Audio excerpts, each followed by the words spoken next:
दोस्तों 2024 में 1 जनवरी के दिन यदि आप यह उपाय कर लेते हो तो यकीन मानिए आप पर मां लक्ष्मी की कृपा होगी और आप धनवान बन जाओगे।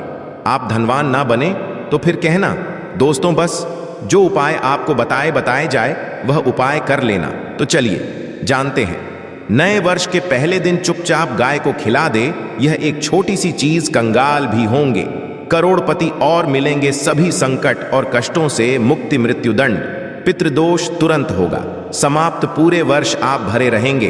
अन्न धन के भंडार यूं कहे कि आपकी 7 पुश्तें तक करेंगी। रुपयों पैसों पर राज। दोस्तों 7 पीढ़ियों तक बैंक बैलेंस बढ़ता चला जाएगा। सभी दुख, दर्द, संकट, कष्ट हैं वह दूर हो जाएंगे और सभी सुख आपके कदमों में आ जाएंगे। सभी सुख आपके कदम चूमेंगे यदि आप ये एक छोटी और खास चीज चुपचाप गाय को खिला देते हैं तो तत्काल गरीबी आपके जीवन से खत्म हो जाएगी। यूं कहे रंक से राजा बन जाता है और 33 कोटि देवी देवताओं को धारण करने वाली गौ माता की भी कृपा व्यक्ति पर आजीवन बरसती है। व्यक्ति के घर में कभी भी अन्न धन वस्त्र कमी नहीं होती। अन्न धन के भंडार व्यक्ति के घर में भरे रहते हैं। व्यक्ति के जीवन से तत्काल गरीबी समाप्त हो जाती है। तो दोस्तों कौन कौन से वे गाय से जुड़े खास और महत्वपूर्ण उपाय हैं जिन्हें यदि आप 2024 के पहले दिन कर लेते हैं तो दोस्तों यकीन मानिए आपके घर में अन्न धन के भंडार सदैव भरे रहेंगे। जो भी जीवन दुख, दर्द, संकट, कष्ट है वह सभी दूर हो जाएंगे। इस वीडियो में हम आपको उसी एक खास और महत्वपूर्ण चीज के बारे में बताएंगे जो कि आपको नए वर्ष के दिन गाय को जरूर खिलानी है। तो दोस्तों अपने फायदे के लिए पूरा वीडियो देखना। यदि आज की इस वीडियो को आपने बीच बीच में से देखा, काट कर देखा, तो यकीन मानिए जीवन में आपको कभी सफलता हासिल भी नहीं होगी, क्योंकि इस वीडियो में आपको कुछ ऐसे अचूक उपाय गाय से जुड़े बताने वाले हैं जिन्हें करने आपके जीवन के जो भी दुख, दर्द, संकट हैं या कामयाबी होने में कोई बाधाएं आ रही हैं, सभी से छुटकारा मिलने वाला है। यूं कहें कि आपके जीवन में अपार धन, सुख, संपत्ति की प्राप्ति हो जाएगी। कभी भी धन से संबंधित परेशानी नहीं रहेगी। आर्थिक स्थिति आपकी प्रबल हो जाएगी। धन प्राप्ति के योग्य बन जाएंगे और जीवन में सदैव अन्न धन के भंडार आपके घर में भरे रहेंगे। अन्न धन वस्त्र कभी कमी नहीं होगी आपके घर में। दोस्तों आज की वीडियो को पूरा देख कर जाना यदि आप चाहते हैं आपके और आपके परिवार पर सदैव गौ माता की कृपा बरसे, आपके पितरों की कृपा बरसे, देवी देवताओं की कृपा बरसे। तो दोस्तों वीडियो को पूरा देख कर जाना। बहुत ही फायदेमंद वीडियो है। पूरे 500 सालों के बाद ऐसे दुर्लभ संयोग में है। तो पूरा वीडियो देख कर जाना यदि आप लाभ हासिल करना चाहते हैं और 7 पीढ़ियों तक कभी कोई किसी तरह की कमी ना हो, ये सब चाहते हैं तो वीडियो को पूरा देख के जाना। बहुत ही लाभप्रद वीडियो है आपके लिए। दोस्तों वीडियो को आगे शुरू करें। सबसे पहले तो आप थोड़े से रिक्वेस्ट करते हैं, वीडियो को लाइक कर देना और कमेंट्स बॉक्स में सच्चे दिल से जय गौ माता जरूर लिख देना, जिस माता की कृपा आपके और आपके परिवार के ऊपर सदैव बरसती रहे। और ज्यादा से ज्यादा वीडियो को शेयर जरूर करना, ज्यादा से ज्यादा अपने दोस्तों में, ताकि और लोग भी इस वीडियो के माध्यम से लाभ हासिल कर सके। इन उपायों को करने से अपने जीवन में सदैव धन, सुख, संपत्ति की प्राप्ति कर सके। तो शेयर करना न भूले इस वीडियो को, जिससे और लोगों का भी भला हो आपको बता दें। इस दिन तीर्थ स्नान करना बहुत ही फलदायी समझा गया है।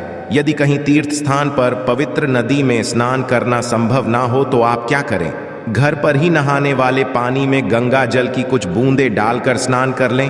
और साथ ही साथ यदि आप स्नान आदि से निर्वत हो जाएं, सर्वप्रथम तो अपने घर के पूजा स्थान को साफ कर वहां पूजा पाठ करें। आप और के निमित्त तर्पण, पिंडदान, जो आपसे बने अन्न धन वस्त्र दान जरूर करें। और नए वर्ष के पहले दिन दान करने से सभी मनोकामनाएं पूर्ण हो जाती हैं। नए वर्ष के पहले दिन विशेषकर पूर्वजों की पूजन के लिए बहुत ही शुभ फलदायी समझा गया है। नए वर्ष के दिन और इस दिन समझा जाता है अर्पण पिंड दान करने से पूर्वजों की आत्मा को शांति मिलती है और उनको मोक्ष मिलता है। और आपको बता दें इस बार जो इस दिन पितृपूजा के साथ साथ हनुमान जी, मंगल देवता और भगवान शनि देव की भी पूजा अवश्य करनी चाहिए। आपको बता दें कि इस दिन यदि आप हनुमान जी और मंगल देवता भगवान शनि देव की पूजा करते हैं तो मंगल का ग्रह जनित दोष भी दूर हो जाता है। व्यक्ति के जीवन में धन सुख संपत्ति की प्राप्ति हो जाती है, समस्त मनोकामना व्यक्ति की पूर्ण हो जाती है। और दोस्तों साथ ही साथ अब बात करें आपको दिन मतलब ये जो नए वर्ष का दिन है, इस दिन आपको एक उपाय तो अवश्य करना है। गाय का उपाय से पहले एक उपाय आपको बता दें, इस उपाय को अवश्य करें। क्या करें कि शाम के समय पीपल के पेड़ के नीचे आपको सरसों का चौमुखी दीपक, आटे का दीपक बनाना है। चौमुखी उसमें आपको कलावे की बाती लगाकर सरसों के तेल का दीपक जला देना है। आटे का तक बनाएं, चौमुखी तेल डालें, उसमें बाती डालें, लाल वाली कलावे की दीपक जला दें। 4-4 बाती लगाकर चारों दीपक मतलब 4 भाग उसके बन जाए। हर एक भाग को जलाएं और बीच में 2 फूल वाले लौंग भी डाल दें।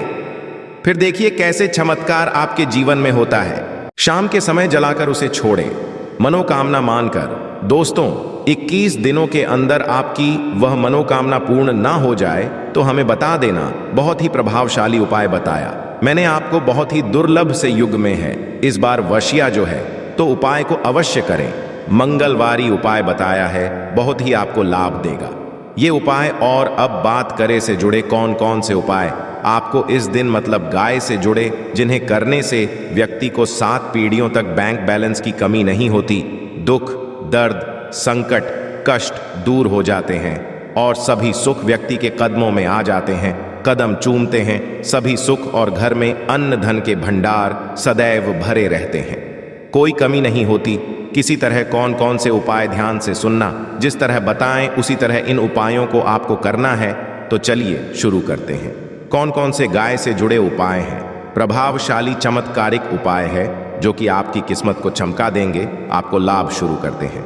दोस्तों सनातन परंपरा में गाय गंगा और गायत्री का बहुत ज्यादा धार्मिक महत्व है। मान्यता है कि गौ माता के शरीर पर 33 कोटि देवी देवताओं का वास होता है। गौ माता की एवं पूजा करने वाले जातक पर इन सभी देवी देवताओं की कृपा बरसती है। गौ सेवा से न सिर्फ इसके बल्कि पूर्व के भी दोष दूर हो जाते हैं। हर एक सुबह जब आपके घर में भोजन बनना प्रारंभ हो तो सबसे पहले बनाई गई रोटी को आप गौ माता के नाम से निकाल दें और भोजन करने से पूर्व गौ माता को इस रोटी को खिलाएं। यदि संभव हो तो काली गाय को खिलाएं। यदि काली गाय ना मिले तो सफेद गाय को भी आप खिला सकते हैं। हर एक और मांगलिक काम में गौ माता या उनसे जुड़ी चीजें जैसे गाय का गोबर, गौमूत्र, गाय का दूध अथवा गाय के दूध से बना घी जरूर शामिल करें। इससे आपको भाव की प्राप्ति होगी। सनातन परंपरा के अनुसार जिस घर में गाय होती है उस घर से जुड़े सभी वास्तु दोष स्वतः ही समाप्त हो जाते हैं। किसी भी पूजा में गाय से हासिल पंचमय युक्त विद्यार्थ का उपयोग अवश्य शामिल करें, क्योंकि पंचमियां के बिना कोई भी पूजा पाठ और हवन सफल नहीं। या दोस्तों गौ कृपा पाने के लिए प्रतिदिन सप्ताह अथवा महीने में परिवार समेत एक बार गौशाला जाने का नियम अवश्य बनाएं और वहां गायों हरा चारा जरूर खिलाएं। इससे आपको शुभ फलों की प्राप्ति होगी और साथ ही साथ गौ सेवा और गौ पूजा से 9 ग्रह शांत हो जाते हैं और इनसे जुड़े 200 का निदान हो जाता है। गर्मियों में गौ माता को पानी पिलाए और सर्दी में गौ माता गुड़ जरूर खिलाए। ध्यान रखें कि गर्मियों में गाय को गुड़ ना खिलाएं। अनेक देवी देवताओं को अपने शरीर पर धारण करने वाली गौ माता से जुड़े कई शुभ और अशुभ संकेत भी होते हैं। मसलन गाय का दूध धोते समय यदि गाय ठोकर मार दे और सारा दूध बिखर जाए तो अपशगुन होता है। यदि कोई यात्रा पर निकल रहा हो और गाय अपने बछड़े को दूध पिलाती सामने आ जाए तो निश्चित रूप से जिस यात्रा के लिए आप निकले हैं वह यात्रा आप अवश्य ही सफल होगी और वह जिसके लिए आप निकले हैं वह अवश्य ही पूर्ण होगा। यात्रा पर जाते समय बाईं और गाय की आवाज आना और रात्रि में गाय की हुंकार करना भी शुभ होता है दोस्तों। साथ ही साथ गाय के साथ आप भूल कर भी ये काम ना करें, अन्यथा मिलता है घोर पाप और जीवन भर की परेशानियां।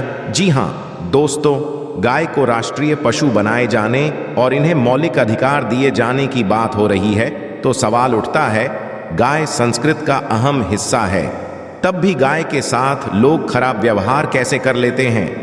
गाय दर दर भटकती रहती है भरपेट, इन्हें चारा तक लोग नहीं देते। गाय जब तक दूध देती रहती है तो उनकी सेवा होती है, और जैसे ही देना बंद कर देती है तो लोग इन्हें उनकी किस्मत पर छोड़ देते हैं, सड़कों पर और गलियों में भटकने के लिए। ऐसे में गोवंशी जीवों को कोई डंडे मारता है तो कोई उन पर पानी डाल देता है, कभी वाहनों से कर लग जाती है तो कभी बीमार होकर बेचारी ये गाय दम तोड़ देती है। ऐसे में ज़रूरत है इन बातों को जानने की, गाय को लेकर शास्त्रों में क्या कहा गया है, गाय के साथ आपको कैसा व्यवहार करना चाहिए। क्या दोस्तों, गाय को कभी भी मारना पीटना नहीं चाहिए। शास्त्रों में माता का दर्जा दिया गया है। गाय को मारने वाला माता को मारने पीटने वाले के समान पाप का भाग्य समझा जाता है। नर्क लोक में वर्षों तक कष्ट भोगना पड़ता है।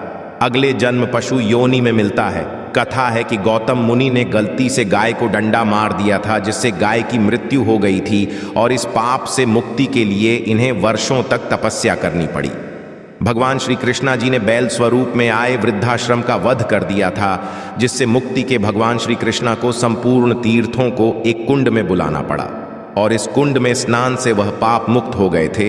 ये दोस्तों, साथ ही साथ पानी पी रही गाय को भगाते हैं, वे घोर पापी के भागी बनकर नरक भोगते हैं, ऐसा पुराणों में बताया गया है। जबकि जो लोग गाय के लिए प्याऊ और चार बनवाते हैं वह महाभाग्यवान होते हैं। ऐसे लोग घोर पाप से मुक्त होकर स्वर्ग पा जाते हैं और बड़े ही धनवान कुल में जन्म लेकर सुख भोगते हैं, और साथ ही साथ आराम कर रही गाय को कष्ट देकर कभी भी उठाना नहीं चाहिए। कहते हैं कि स्थान पर गाय बैठी है, वहां से नकारात्मक ऊर्जा समाप्त हो जाती है। गाय के बैठने की जगह को जो लोग नियमित साफ रखते हैं वह जन्म में किए गए जाने अनजाने में पापों से मुक्ति हो जाती है और गोलोक में स्थान पाते हैं। गाय को डंडा मारकर उठाना, पानी डालकर उठाने से मनुष्य पाप का भागी बनता है और अगले जन्म में उसे दर दर भटकना पड़ता है।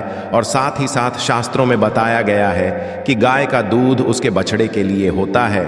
गाय के बछड़े से बचा हुआ दूध ही मनुष्य को लेना चाहिए, परंतु कुछ लोग एक बार गाय को दूध लेने बाद फिर से बछड़े के लिए बचा हुआ दूध भी धो लेते हैं। ऐसा करना घोर पाप कहा जाता है। ऐसे दूध को दोहाने वाला और ग्रहण करने वाला दोनों ही पाप के भागी बन जाते हैं। दोस्तों, साथ ही साथ शास्त्रों में कहा गया है कि गोवंश मतलब गाय और बैल के पीठ पर नहीं बैठना चाहिए। इनके पीठ पर बैठने से महापाप है। ऐसे लोगों को नरक की यातना भोगनी पड़ती है।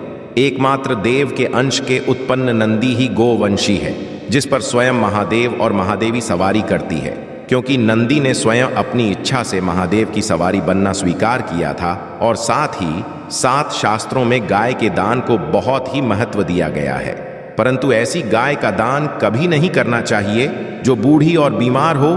कठोपनिषद में नचिकेत की कथा भी इस संदर्भ में है कि जिस पिता द्वारा बूढ़ी गाय को दान करने पर आपत्ति जताई थी, दूध देने वाली और बछड़े सहित जो लोग गाय का दान करते हैं वह महान पुण्य को हासिल करके स्वर्ग में स्थान पाते हैं। दोस्तों, साथ ही साथ सूर्य, चंद्र, मंगल या शुक्र की युवती राहु से हो तो पितृदोष होता है। यह भी मान्यता है कि सूर्य का संबंध पिता से एवं मंगल का संबंध रक्त से होने के कारण सूर्य यदि शनि, राहु या के साथ स्थित हो या दृष्टि संबंधी हो तथा मंगल की युति राहु या केतु से हो तो पितृदोष होता है। इस दोष से जीवन संघर्षमय बन जाता है। यदि पितृदोष हो तो गाय को प्रतिदिन या किसी भी एकादशी को या किसी पूर्णिमा के दिन या अमावस्या या किसी भी खास दिन पर रोटी, गुड़, चारा आदि खिलाने से पितृदोष खत्म जाता है। साथ ही साथ देसी गाय की पीठ पर जो का खुद को बड़ होता है वह बृहस्पति गुरु है। अतः जन्म यदि बृहस्पति अपनी नीच राशि मकर में हो या अशुभ शिवलिंग में जा रहे हो और सामने से गौ माता आती हुई दिखाई दे तो गौ माता को अपनी दाहिनी ओर से जाने देना चाहिए। आपकी यात्रा अवश्य ही सफल होगी। और साथ ही साथ ये संकेत भी जान लें, यदि आप यात्रा पर जा रहे हैं और सामने आपके गाय पड़ जाएं अथवा अपने बछड़े को दूध पिलाती हुई सामने गाय दिखाई दे जाए तो समझ जाना कि वह यात्रा आपके लिए जरूर ही सफल होगी। और साथ ही साथ जिस घर में गाय होती है उसमें वास्तु दोष स्वतः ही खत्म हो जाता है। और साथ ही साथ आपको बता दें कि गाय को आप भी रोटी बनाएं, प्रतिदिन ताजी रोटी ही बनाएं। गाय को यदि आपने रोटी बनाई है तो कोशिश करें कि उस रोटी को आप तुरंत ही गाय को दे दें। यदि आप उस रोटी को रख देंगे और उस रोटी को अगले दिन देंगे तो वह रोटी बासी मानी जाएगी। गाय को कभी भी बासी रोटी ना दें, इससे घर में नकारात्मक ऊर्जा वास करती है और जो भी काम आपके बनने वाले होंगे वह काम भी के बिल्कुल भी नहीं बनेंगे। इससे आपके घर में हमेशा दर्द देवता का वास रहेगा और आप जिस भी काम उस काम में आपको हमेशा असफलता ही हाथ लगेगी। इसलिए कोशिश करें गाय को रोजाना ताज़ी रोटी बनाकर खिलाएं और रोटी को बिल्कुल ना रखें। बासी रोटी गाय को न दें और साथ ही साथ सड़ी गली चीज़ें गाय को नहीं खिलानी चाहिए कि घर में कोई फल है, कोई सब्जी है, सड़ जाए तो लोग क्या करते हैं, गाय को देते नहीं, ऐसा नहीं करना चाहिए।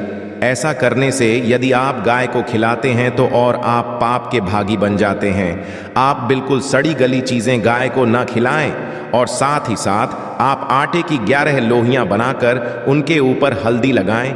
इसके बाद को खिलाएं। हर एक लोहे को खिलाते समय गाय के सींगों पर आप हाथ फेरें, पीठ पर हाथ फेरें, मस्तक पर हाथ फेरें। माता गाय के आप चरणों के स्पर्श करें। या दोस्तों, ऐसा करने से कि समस्त काम बनने लगेंगे। जो दुख का समय चल रहा है वे भी खत्म होगा। आपके जीवन में खुशियां ही खुशियां होंगी और एक बार आप 7 बार गाय की परिक्रमा भी कर लें तो आपके समस्त काम होंगे। और साथ ही साथ आप गाय को जब भी रोटी दे, रोटी पर या तो आप थोड़ी हल्दी लगा लें या थोड़ा गुड़ रख लें। यदि गुड़ ना हो तो आप थोड़ा रख सकते हैं, थोड़ा घी रख सकते हैं। या दोस्तों, गाय को कभी भी सूखी रोटी ना खिलाएं। सूखी का मतलब गाय रोटी रखें, खिलाए, उस पर कुछ ना कुछ रख कर खिलाएं। हल्दी रख लें, गुड़ रख लें, मिश्री घी या जो भी रख लें, मतलब खाली रोटी नहीं खिलानी है। ध्यान इस बात का जब ही आपको शुभ फलों की प्राप्ति होगी। दोस्तों, ये थे गाय से जुड़े कुछ महत्वपूर्ण उपाय, कुछ बातें जिन्हें आपको ध्यान में अवश्य रखना चाहिए। आशा है कि आज की इस प्रस्तुति में बताई गई जानकारी आपको अच्छे से समझ आ गई होगी। वीडियो अच्छा लगा हो तो एक लाइक अवश्य कर दें। धन्यवाद वीडियो के अंत तक बने रहने के लिए।